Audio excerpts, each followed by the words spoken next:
تو ان من ازواجکم و اولادکم عدوا لکم فاحذروہم. اب آپ دیکھیے کہ پورا اللہ نے پرسپیکٹو بھی بدل دیا نا، کہ جن کو تم پیار سے دیکھ رہے ہو یہ تمہارا دشمن ہے. اب محتاط ہو جاؤ اس سے. اچھا، جب اب آپ سوچئے اس پیار کو ایک طرف رکھیے، اب اس کو دیکھیے دشمن کی نظر سے. کوئی بھی شخص جو آپ سے دشمنی رکھتا ہوتا ہے نا، کہ کوئی نہ کوئی لوگ جیلس ہوتے ہیں، کوئی آپ سے نفرت کرتے ہیں، کوئی جب وہ آپ کے سامنے آتا ہے یا جب وہ آپ کے ساتھ کوئی معاملہ کرنے لگتا ہے تو آپ کیا کرتے ہیں اس کے ساتھ معاملہ کرتے وقت؟ یا آپ کو پتا چلتا ہے کہ وہ آ رہا ہے.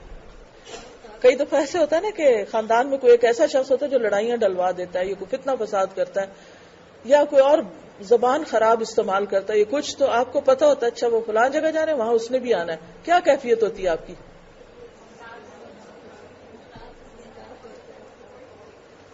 مختلف ہوتا ہے نا. آپ کانشیس ہوتے ہیں، محتاط ہوتے ہیں. آپ سوچتے ہیں اچھا اگر اس نے ایسا کیا تو میں یہ کروں گا، اگر ایسا کیا تو میں یہ کروں گا. پہلے سے پلان کر لیتے ہیں.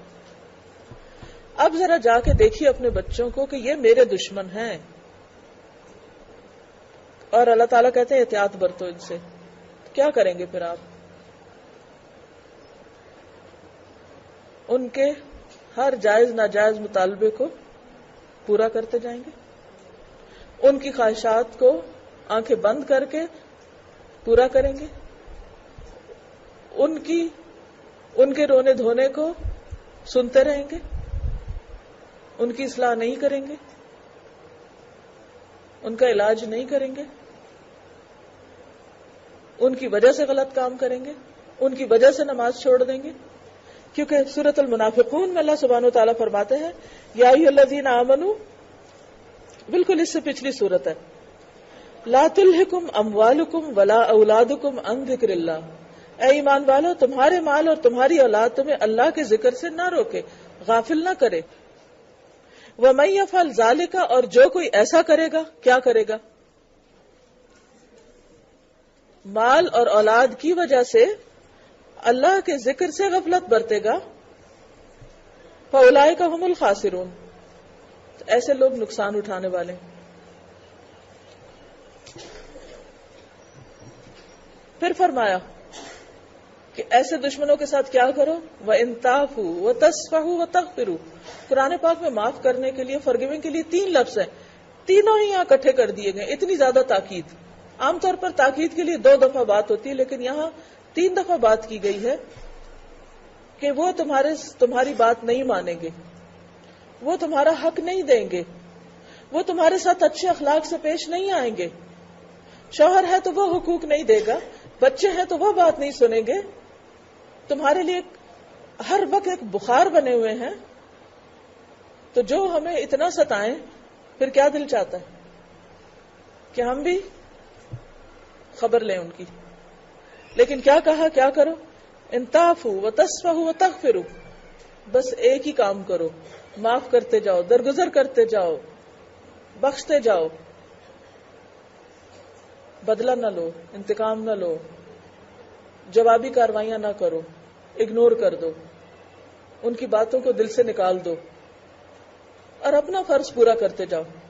اب بحیثیت ایک ماں کے، جتنا چھوٹے ہوتے سے لے کے بچے ستاتے ہیں، ابھی بھی آپ نے جیسے رونے کی آواز آ رہی ہے تو پتہ ہے کہ آپ کو ماں کا حال کیا ہو رہا ہوگا، کہ ایک طرف وہ کچھ سننا ہے اور دوسری طرف بچہ ستا رہا ہے. آپ کھانے لگے ہیں، وہ رو پڑا ہے، نیپی خراب کر دی ہے. آپ سونے جا رہے ہیں، وہ گر کے اس نے چوٹ لگا لی ہے.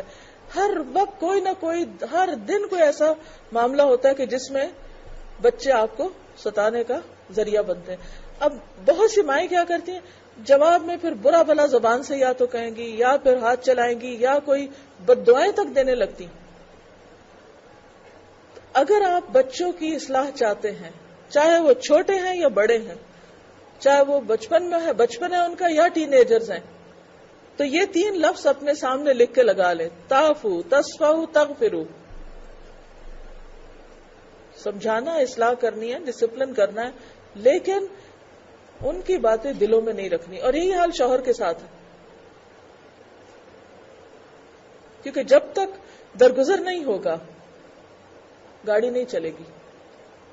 بہت سے لوگ حل کیا سمجھتے بس سب کچھ چھوڑ کے ایک طرف ہو جائے. یہ حل نہیں ہے، اس سے مسائل حل نہیں ہوتے، کیونکہ دنیا میں تو ہر دن اور ہر جگہ امتحان ہے. آپ ایک جگہ سے بھاگیں گے دوسری جگہ جائیں گے وہاں اس سے بڑا امتحان سامنے آئے گا. یہ دنیا پھولوں کی سیج تو ہے نہیں، یہ تو کام کی جگہ، امتحان کی جگہ ہے. آرام تو کل کے لیے. پھر فرمایا فَإِنَّ اللَّهَ غَفُورٌ رَحِيمٌ، اگر تم ان کو معاف کرو گے تو اللہ تم کو معاف کر دے گا. وہ غفور الرحیم ہے. بے شک تمہارے مال اور اولاد فتنہ ہے. پہلے دشمن کہا پھر فتنہ کہا. فتنہ کیا ہے؟ آزمائش. آزمائش آزمائش. ایکچولی ہم ان سے کچھ اور ایکسپیکٹ کرتے ہیں. ہم کیا چاہتے ہیں کہ وہ ہمارے لیے بس آنکھوں کی ٹھنڈک بنے رہیں، وہ ہمارا دل خوش کرتے رہیں، ہم جو کہیں غلاموں کی طرح ہماری بات مانتے رہیں، ہم جو ان کو بنانا چاہیں وہ بن جائیں، اور ہماری خواہشات کی خاطر وہ اپنی پرسنالٹی جو ہے اس کو ختم کر کے رکھ دیں. ایسے نہیں کام چلے گا. ہم کچھ سوچیں گے وہ کچھ اور سوچیں گے، ہم کچھ چاہیں گے وہ کچھ اور چاہیں گے، ہم ادھر جانا چاہیں گے وہ ادھر جانا چاہیں گے، ہم کچھ کرنا چاہیں گے وہ کچھ اور کرنا چاہیں گے. ہر وقت کے کانفلکٹس، ہر وقت کے کلیشز. تو یہ کیا ہے؟ امتحان، آزمائش، فتنہ. اچھا فتنہ کے بھی مختلف اس کے رخ ہوتے ہیں. فتنہ اس سینس میں جب ان کی محبت زیادہ ہو جائے تو فتنہ، اگر وہ ستائیں تو فتنہ.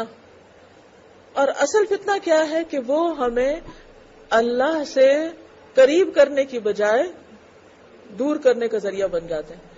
بہت سی لڑکیوں کو میں دیکھا شادی سے پہلے پابند نماز کی تھی، جو ہی بچے چھوٹے ہوتے نمازوں میں غفلت ہونے لگتی. اگر غفلت نہ ہو تاخیر تو کم از کم ضروری کرتے. اچھا ابھی پڑھ لیتے ہیں، اب بچہ رو رہا ہے، ابھی بچے کو کھانا ہے، ابھی ایسا کرنا ہے ویسا کرنا ہے. اسی طرح بہت سے اور کام بھی. یہی حال مال کے ساتھ ہے. مال بھی فتنہ ہے، آزمائش ہے.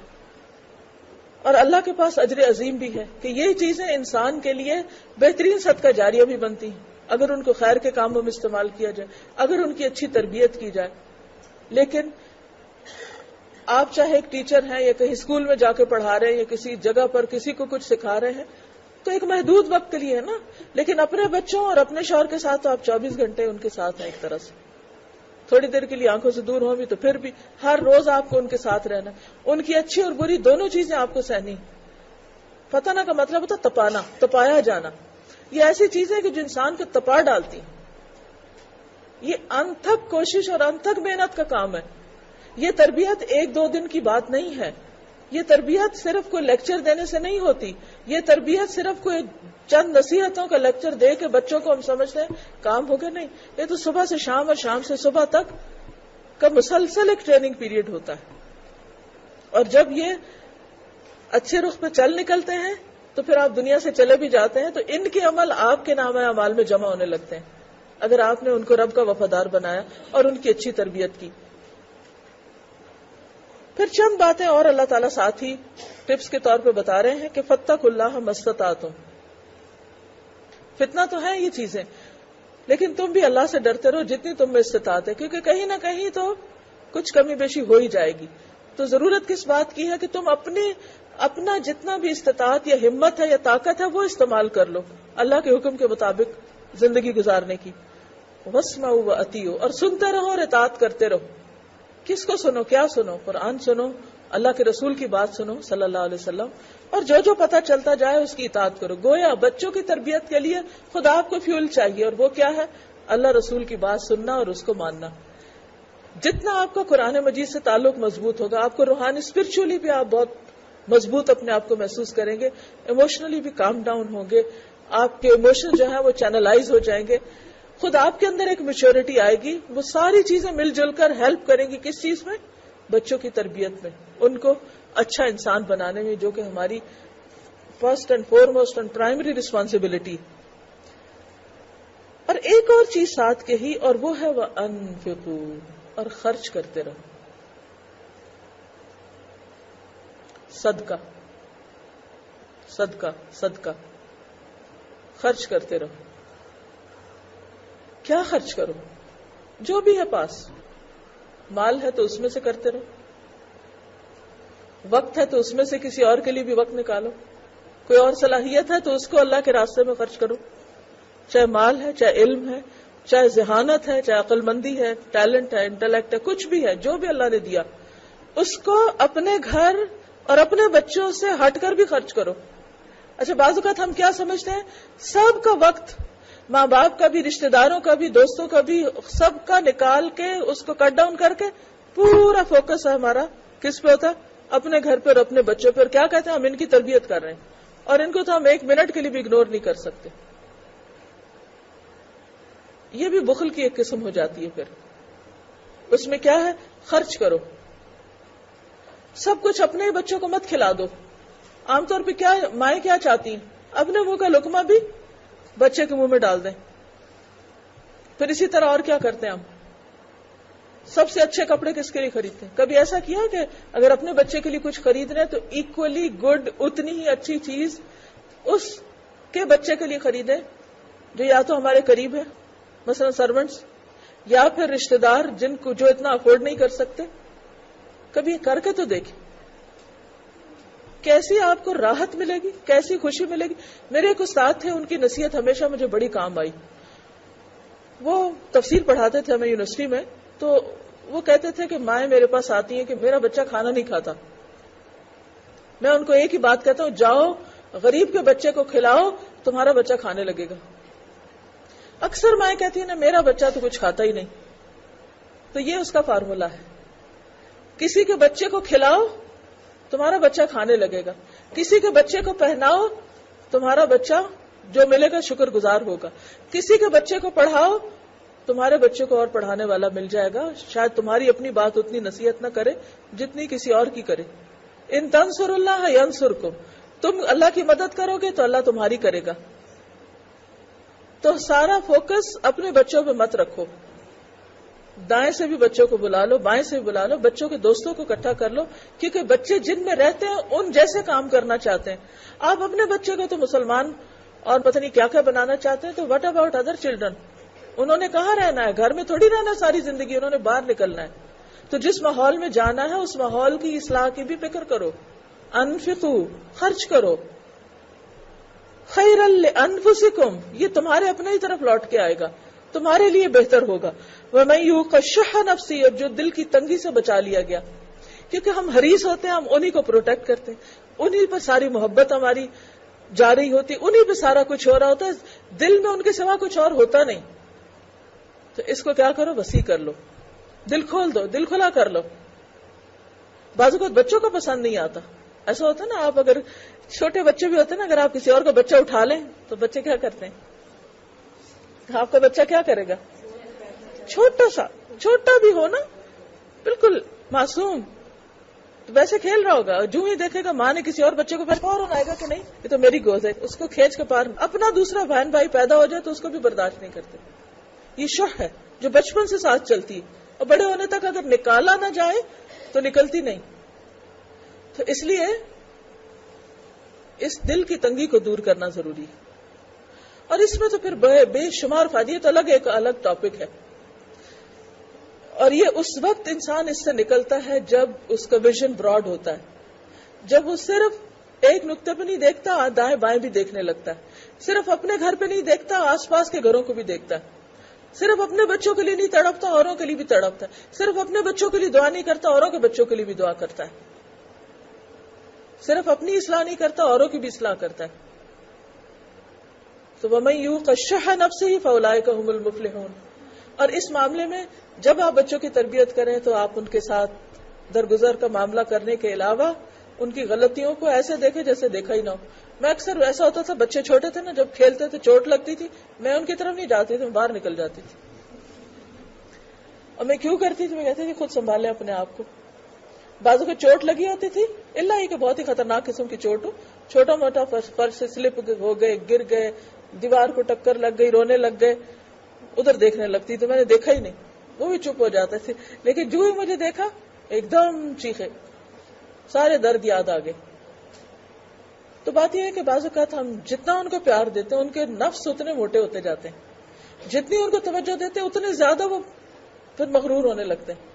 جب ان کو پتہ چلتا ہے نا کہ ماں جو ہے وہ صرف ہماری نہیں ہے, وہ سب کی ماں ہے, خالہ چچا ماموں سب کے بچوں کی ماں ہے یہ, تو پھر کیا ہوتا ہے کہ بچوں کے اندر بھی وسعت آتی اور خود اپنے اندر بھی آتی. ان تقرضوا اللہ قرضا حسنا یضاعف لکم، اگر تم اللہ کو قرض حسنا دو گے، پھر خرچ کرنے کی بات ہے، اور قرض حسنا ہوتا ہے جو اللہ کے دین کے لیے خرچ کیا جاتا ہے، تو وہ تمہیں کئی گنا بڑھا کے دے گا. اور دین کے لیے خرچ کرنا ضروری ہے کسی مسجد کے ڈبے میں ڈال کے آئیں یا کسی مدرسے کو آپ دے کر آئیں. آپ اپنے بچوں کے علاوہ دوسرے بچوں کی تعلیم پر یا ان کی بھلائی پر، یا ان کو مثلا آپ بکس لے کے دے رہے ہیں، کوئی کیسٹس لے کے دے رہے ہیں، کوئی ایسے گفٹ دے رہے ہیں، کوئی ان کو کسی ایسے ٹرپ پہ لے جاتے ہیں کہ جہاں پر وہ کچھ سیکھ سکیں، کچھ کر سکیں، تو یہ سارا بھی فی سبیل اللہ خرچ کرنا ہے. یعنی ذاتی ضروریات کے علاوہ انسانیت کی خیر، فلاح، بہبود، بھلائی کے لیے جو بھی آپ خرچ کرتے ہیں سب اس میں آ جاتا ہے. آپ کسی ہاسپٹل میں جاتے ہیں، ان کو لے جاتے ہیں، بیمار بچوں کے وارڈ میں جائیں، اپنے بچوں کو لے کے دیکھیں کیسے دل نرم ہوتے ہیں ان کے، کتنی نعمتوں کی قدر آتی. بات یہ ہو رہی تھی کہ وہ کئی گنا زیادہ دے گا تم کو. یہ بڑا زبردست فارمولہ ہے، تم دو اللہ تمہیں کئی گنا زیادہ دے گا. آپ اوروں کے بچوں کو دینا شروع کریں، آپ سوچ ہی نہیں سکتے کہ آپ کے بچوں کو کیسی کیسی نصیحتیں ملیں گی، کیسے کیسے اچھا مشورہ دینے والے اور کیسے کیسے لک آفٹر کرنے والے ملیں گے. وَيَغْفِرْ لَكُمْ، اور تم کو معاف بھی کر دے گا. صدقہ ایک ایسی چیز ہے جو انسان کے گناہوں کو دھوتا ہے. ہماری ماضی کی غلطیاں، ہماری روزمرہ کی غلطیاں، یہ ساری چیزیں اس میں آ جاتی ہیں. اور اللہ بڑا ہی قدردان ہے اور بردبار ہے، غیب اور حاضر سب جانتا ہے. چھپ کے جو کوششیں کر رہے ہیں سب کے سامنے کر رہے ہیں، سب اس کو پتا ہے. زبردست بھی ہے اور بہت حکمت والا بھی ہے. ٹائم کم ہے، میں بہت باتیں اب ختم کرتی ہوں تاکہ آپ لوگ اپنی کچھ رائے کا اظہار کر سکیں. تو میں دائیں ہاتھ سے شروع کروں گی، آپ کچھ کہیے. السلام علیکم. وعلیکم السلام. میرا نام شاہین ہے. یہاں پر جو فرسٹ بیچ شروع ہوا تھا 2003 میں، تو اس میں میں نے جوائن کیا تھا. تھوڑے ہی دن ہوئے تھے اس کو شروع ہوئے ہوئے. یہاں پہ چونکہ ٹاپک یہ ڈسکس ہو رہا ہے بچوں کا، تو مجھے یاد آ رہا ہے کہ آج سے 7 سال پہلے میرے بچے جس ایج پہ تھے اور میں ان کے ساتھ کیا ٹریٹمنٹ کیا. ہوتا یہ ہے کہ جب ہم قرآن پڑھ رہے ہوتے ہیں نا، تو شروع میں ایک دم اتنا ہم آئیڈیلسٹک ہو جاتے ہیں. ہم چاہتے ہیں کہ اچھا دین یہ ہے اور اللہ کا اسٹینڈرڈ یہ ہے، تو اب ہم ایک دم سے اس اسٹینڈرڈ کے اوپر خود بھی آ جائیں اور ہمارے بچے بھی.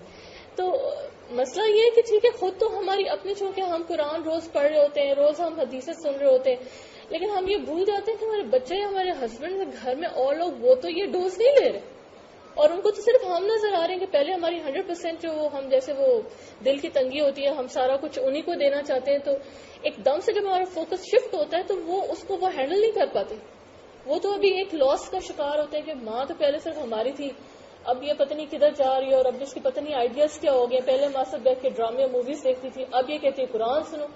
اب ایک دم سے ان کا تو ٹیسٹ ڈیولپ نہیں ہوتا. تو میں یہاں پہ یہ کہنا چاہتی ہوں کہ ہم لوگ جو زیادہ تر لوگ ایسے بیٹھے ہیں جو دین سے تعلق رکھتے ہیں یا دین کا ایک شوق رکھتے ہیں، ان کو یہ سوچنا چاہیے کہ پہلے بچوں کو وہ ڈوز دینی شروع کریں آہستہ آہستہ، بالکل ایک ایسے طریقے سے جو ان کو ہضم ہو. جس سے بچوں کو وہ نہیں کھلاتے پہلے سیریلک کھلاتے، ایک دم سے ان کو روٹی سالن نہیں کھلاتے.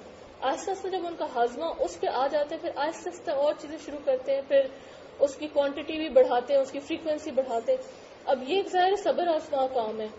تو جس طرح ہم بچوں کو فزیکل فوڈ دیتے ہیں، ایسے اسپرچل فوڈ، تو آہستہ آہستہ پھر وہ ان کی پرسنالٹیز گرو کرتی ہیں. وہ ایک درخت کی طرح ہوتے ہیں، ایک دم سے نہیں گرو کر سکتے. تو دوسرا یہ کہ جو دشمنی کی بات تھی نا، اس سے مجھے یاد آتا ہے کہ ایک دعا ہے جو نبی صلی اللہ علیہ وسلم نے حضرت حسن کو شاید سکھائی تھی. اس کے اندر ایک ورڈز آتے ہیں وَقِنِي شَرَّ مَا قَضَيْتَ، کہ اللہ مجھے اپنے فیصلوں کی شر سے بچائیں. تو اس میں کوئی اسکالر وہ دعا ایکسپلین کر رہے تھے، تو انہوں نے کہا کہ اللہ کے فیصلوں میں کوئی شر ہوتا ہے. تو آڈینس میں سے سب نے کہا نہیں، اللہ کے تو فیصلوں میں بہتری ہوتی ہے. تو انہوں نے کہا کہ نہیں، اللہ کے ہر فیصلے میں ایک امتحان ہوتا ہے، اور جو ہمارا ریئیکشن ہوتا ہے نا اس فیصلے کے بعد، وہ ڈٹرمن کرتا ہے کہ کیا وہ چیز شر تھی یا وہ خیر تھی. اگر ہمارا ریئیکشن صبر اور شکر والا ہوگا تو وہی چیز ہمارے لیے خیر ہوتی ہے، اور اگر ہمارا ریئیکشن تکبر ہے اور یا اس طرح کی چیز ہے تو پھر وہ ظاہر ہمارے لیے شر ہوگی.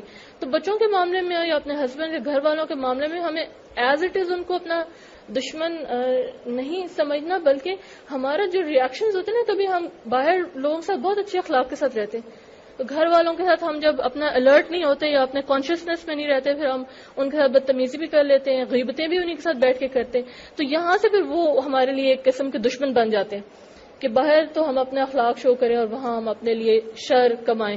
تو جس کے ساتھ شر کمایا جاتا ہے ظاہر ہے وہی دشمن ہوتا ہے.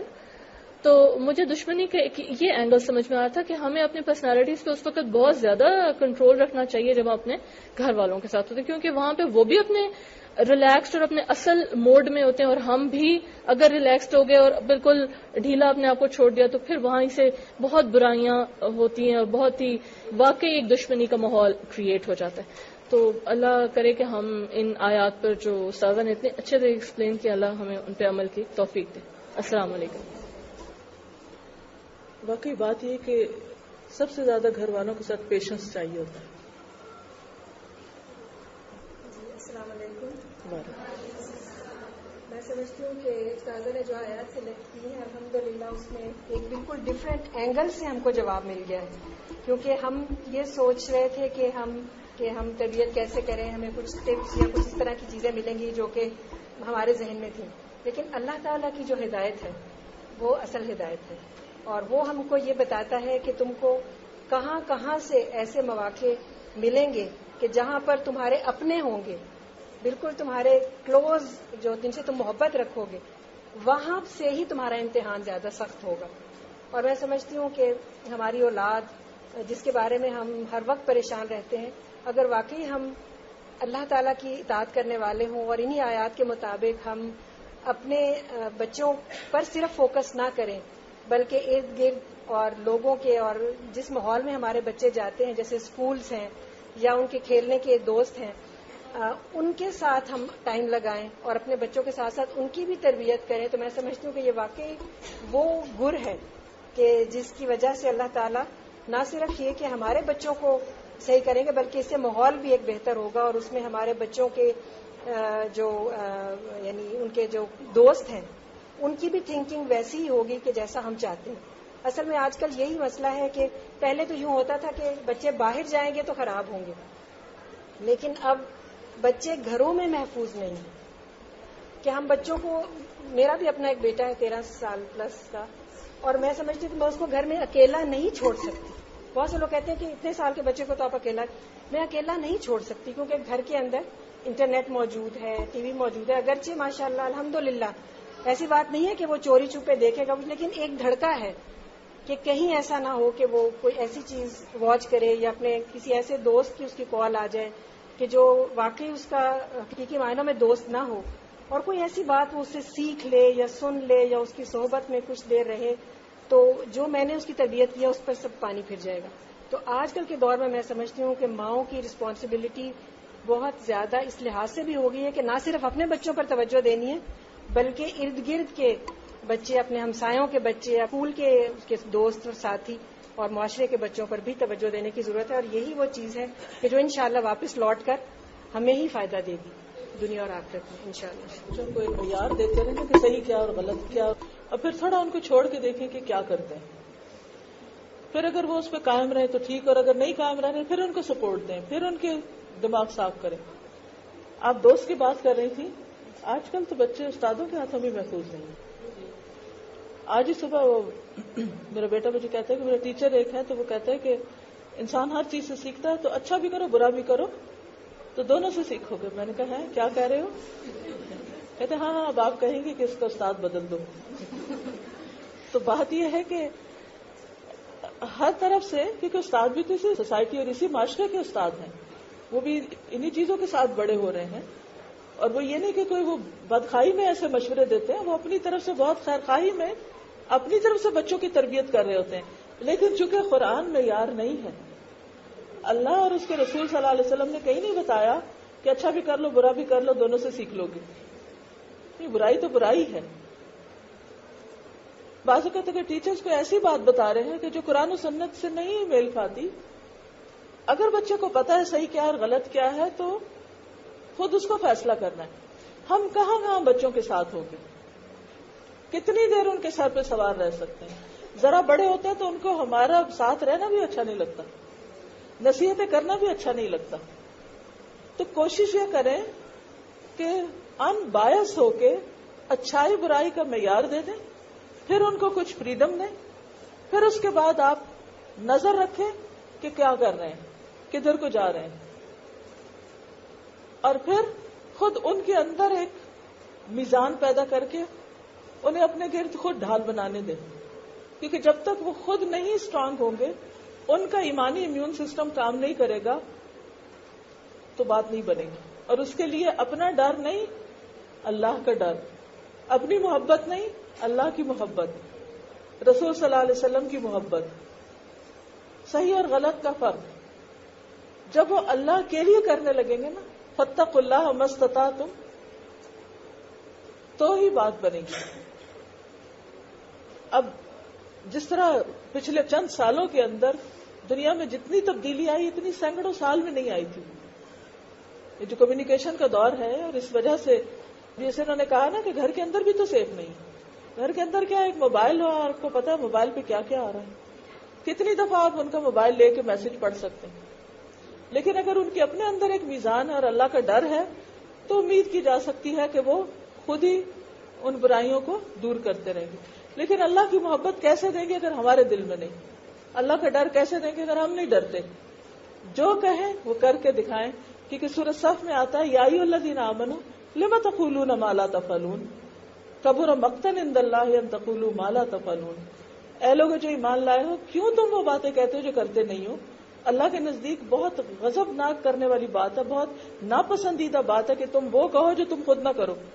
اب ہم بچوں کو چاہیں کہ وہ نماز پڑھ لیں اور خود نہ پڑھیں، بچوں کو چاہیں وہ سچ بولیں اور خود ان کے سامنے جھوٹ بول رہے ہوں، بچوں کو کہیں کسی کو دھوکہ نہ دو، کسی کی برائی نہ کرو، اور خود ان کے سامنے اوروں کی برائیاں کرنی شروع کر دیں. وہ کیا اثر ہوگا ان پر؟ نہ اللہ راضی نہ بندے راضی. کہیں کہاں کے رہے پھر ہم؟ ان کا سوال یہ ہے کہ آج کل بچوں کے ذہن میں ایک تصاد آ جاتا ہے. وہ کہتے ہیں ماں کچھ کہتی ہے، اسکول کچھ کہتا ہے، ٹیچر کچھ کہتی ہے، کس کی مانے کس کی نہ مانے. اور بعضوں کا ٹیچر کو آئیڈیالائز کر رہے ہوتے ہیں اور ماں ان کو گھریلو عورت نظر آتی ہے جو کہ بہت انٹلیکچوئل بھی نہیں ہے، اور ہوتی ہے مشکل اس میں. لیکن پھر میں وہی بات کہوں گی کہ ماں اور ٹیچر کا مقابلہ نہیں ہو، اللہ اور رسول کی محبت ہو، اور دوسری طرف پورا معاشرہ، صرف ٹیچر نہیں کوئی بھی ہو.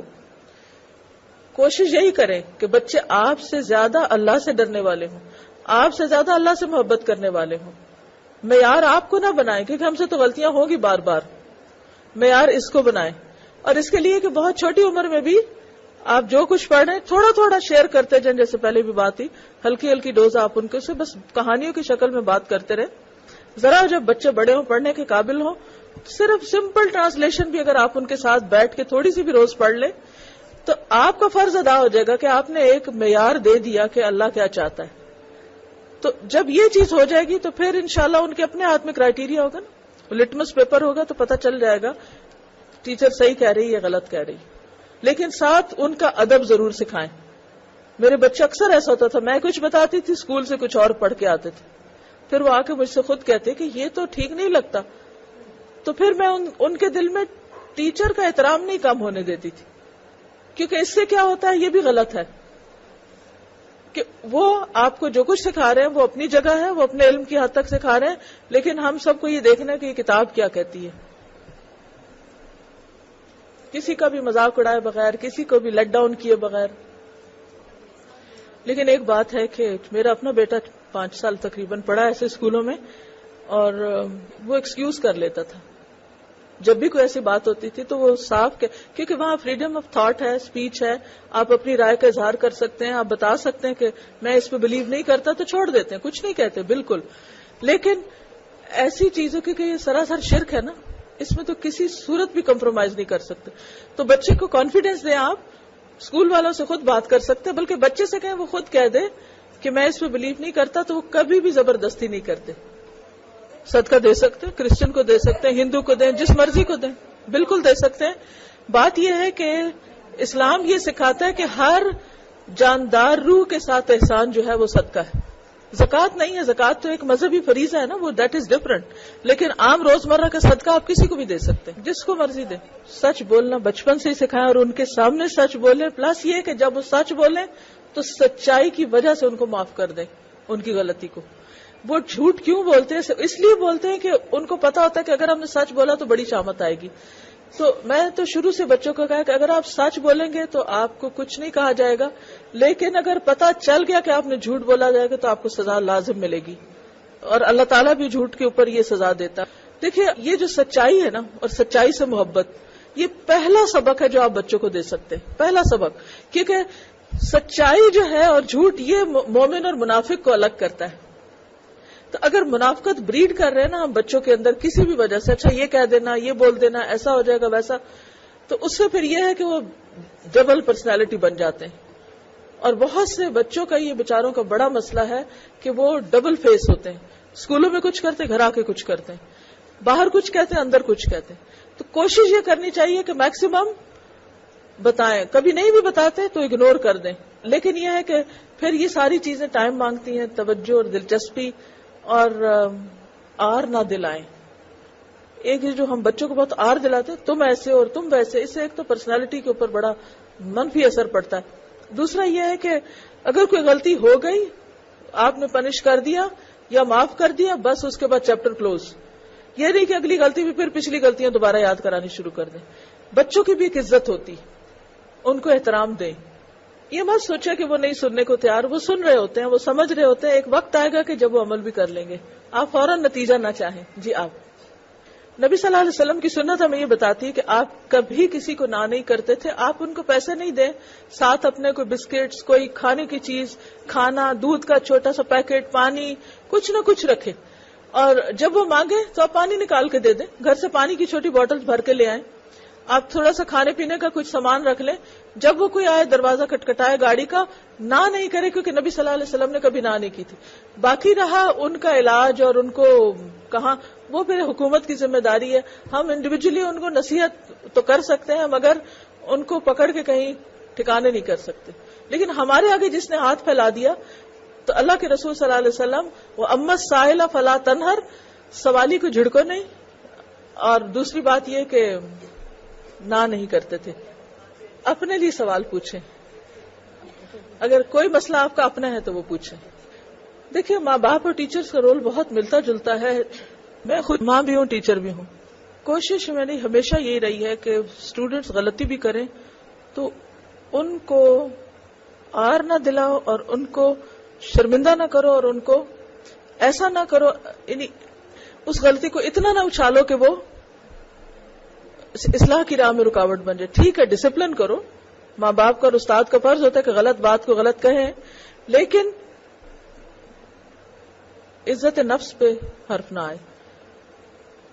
دیکھیے اب اسٹوڈینٹس ہمارے لیے بہترین صدقہ جاری ہیں.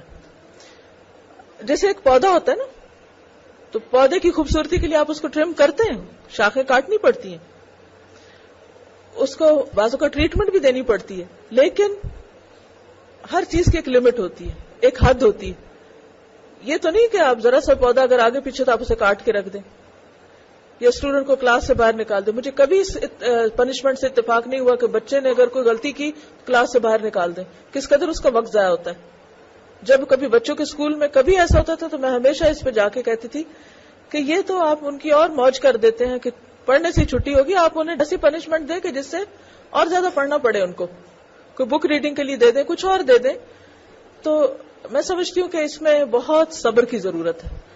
ماں بننے کا بڑا اجر ہے, استاد بننے کا بڑا اجر ہے, لیکن یہ اجر صبر کے بغیر نہیں. تو شادی اپنے وقت پہ کر دیں. میں بھی شادی کے بعد پڑھتی رہی. جس کو شوق ہوگا وہ پڑھ لے گا, اور اگر جس کو شوق ہی نہیں پڑھنے کا تو آپ اس کو جتنا مرضی اس کی شادی ڈیلے کریں گے, پھر آپ اس کو پڑھائیں گے, اس کے بعد شادی کے بعد پھر گھر بیٹھ جائیں گے. پھر کیا فائدہ ایسی تعلیم کا کہ جس کی وجہ سے آپ نے ان کی شادی لیٹ کی, جب انہوں نے نہیں پڑھنا پڑھانا آگے, یا کچھ اپنے علم سے فائدہ نہیں اٹھانا. شادی کو اپنے وقت سے تاخیر نہ کریں, کیونکہ بہت سی خرابیاں اور فساد شادی کی تاخیر کی وجہ سے بھی ہوتے ہیں. جی آپ لاسٹ کوشچن. پہلی بات تو یہ کہ آپ بہت خوش قسمت ہیں جن کو اللہ نے اس کام کے لیے چنا کہ اتنے بوڑھے ماں باپ کی خدمت کریں. اس کا اجر اللہ کبھی ضائع نہیں کرے گا. انشاءاللہ وہ آپ کو دنیا میں بھی آپ کے بچوں کی خوشیوں کی شکل میں لوٹائے گا.